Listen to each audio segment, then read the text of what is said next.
MadRun is a pixel platformer game, and weirdly it's multiplayer only, be that local co-op or online versus. I did think it'd cause some issues for trying it out, but you can play the online versus mode alone, which is kind of sad, but at least helped me achieve what I wanted.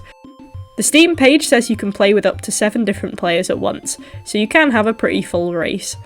You open the game to a simple menu with 8-bit style music of a funky genre, then have to go into the settings and make it full screen because it opens in windowed mode. There's no need for a tutorial because the controls are easy, just W to jump, A and D to left and right, and S to use an item if you have one. You can specify the server you want to use for online. There are regional ones with a list of the exact towns the locations are based on if you want to be uber precise. It didn't make much of a difference when I played it, as unfortunately there was no one online on any server, which for a start is the biggest setback to the game. I've received a bit of flack for reviewing dead games before, but my statement to the press is, I didn't know it was dead before I reviewed it, and it still functions as a game, plus it's practice. Regardless, I pressed on and tried out the levels. It effectively turned the game into a single-player platformer, which, to be fair, was still quite good to play, even if it made the number marker in the corner telling me my position in the race obsolete. I got a choice of 4 runners with different stats. A blue runner had 10 for acceleration, 9 for jump, and 6 for speed. A red one had 10 for speed, 7 for jump, and 5 for acceleration. A green runner was an all-rounder with 8s across the board, and a yellow person with a shield icon for some reason was 9 for jump, 7 for speed, and 6 for acceleration. I tried blue to start as a pretty all-rounded but slow character and chose my level. You only get a few seconds to choose which race you want to do. There are 6 levels in total of numbers 1 to 5, then a final one called Generator, and each section apart from Generator has 4 levels within. Every map is different, some are a little similar, but at least they were creative throughout. The races are made of simple blocks, obstacles, platforms, in a side-scroller style with a large pixel background. There are yellow exclamation mark boxes through the level, which in the top left corner appear to give you some kind of speed boost. The levels did get a tad harder going through them, but there's no gradual increase really, the difficulty just goes up and down at random places throughout the 5 stages. Moving platforms are the basic challenge, as well as holes to fall in and your own lack of coordination. In a way, the exclamation mark boxes work as both a help and a hindrance, as they can be used for platforms, but can also block your jump. Level 4 of Stage 2 brings in spikes, which stun you when they hit.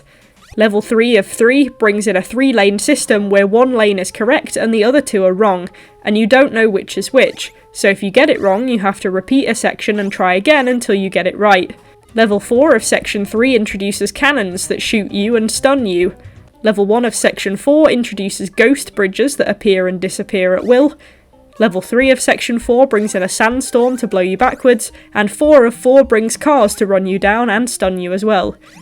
In Level 5, a funky mechanic of coloured blocks that appear and disappear in time with the music is introduced, as well as falling leaves that work as both platforms and obstructions.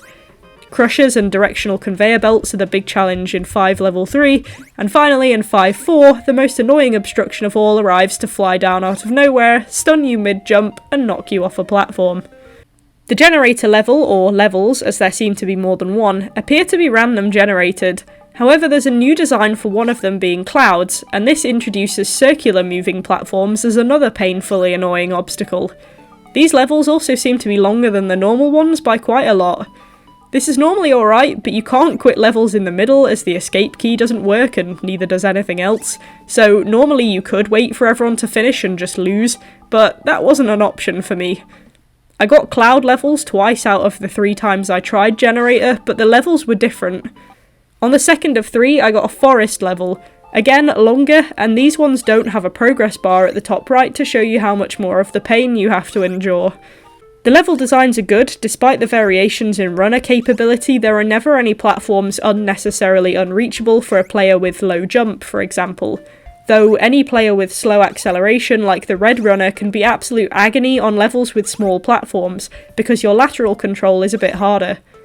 I for some reason had a lot of difficulty with the green runner on my first try, which surprised me considering his stats were alright, but I think it may have just been me being stupid and forgetting how timing works.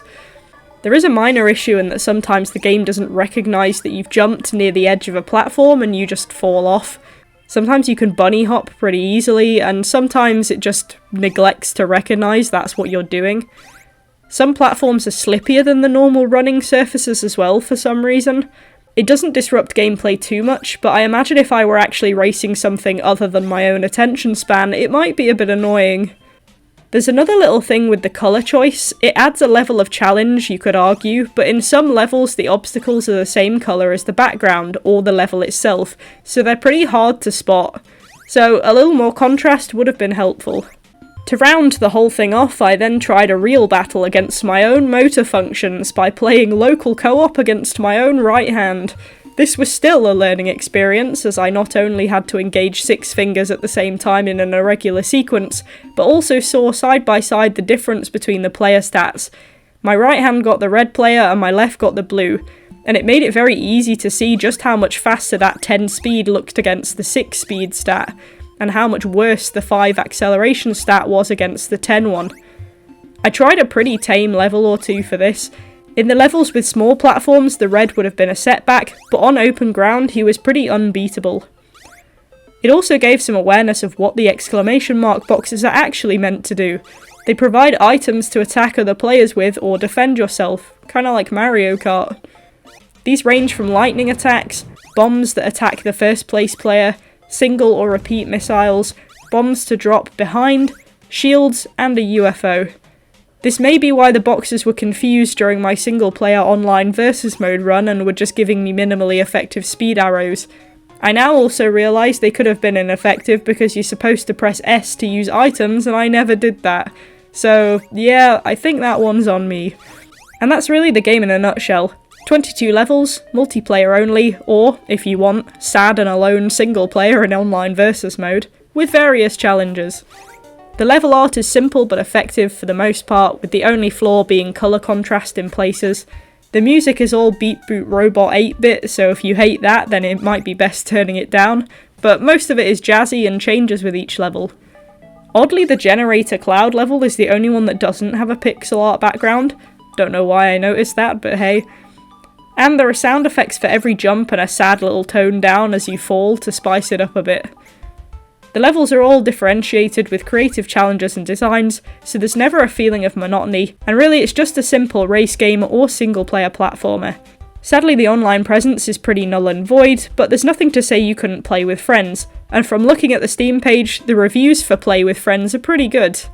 With all that in mind, I shall give MadRun a 6 out of 10.